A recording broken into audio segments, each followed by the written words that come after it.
রাস্তার ধারে সারি সারি বিজ্ঞাপন, আর সেই বিজ্ঞাপন দেখে অনেকেই ভর্তি হন কোচিং সেন্টারগুলিতে।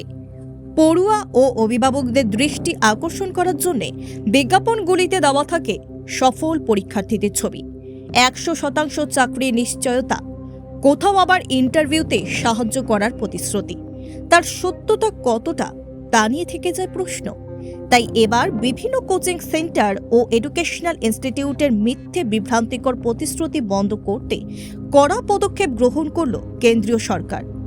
সম্প্রতি একটি নির্দেশিকা জারি করেছে সেন্ট্রাল কনজিউমার প্রোটেকশন অথরিটি বা ক্রেতা সুরক্ষা দফতর।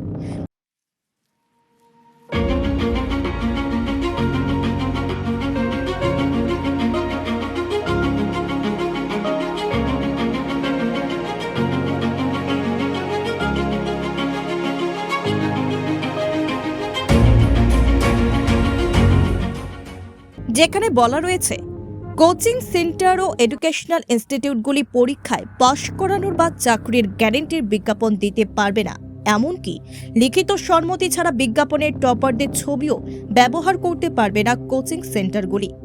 নতুন গাইডলাইন অনুযায়ী বিজ্ঞাপনে উল্লেখ থাকতে হবে কোর্সের নাম, কোর্সের মেয়াদ, শিক্ষকদের শিক্ষাগত যোগ্যতা, কোচিংয়ের ফি কাঠামো, টাকা ফেরত বা রিফান্ডের পলিসি, বাছাই করার পদ্ধতি, চাকরির প্রতিশ্রুতি কতটা সত্যি সেই সম্পর্কিত বিষয়।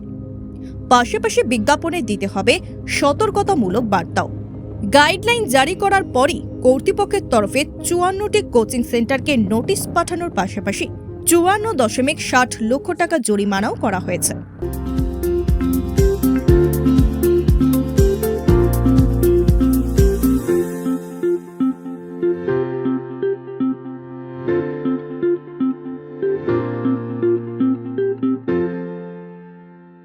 For queries, call +91 9733 99970.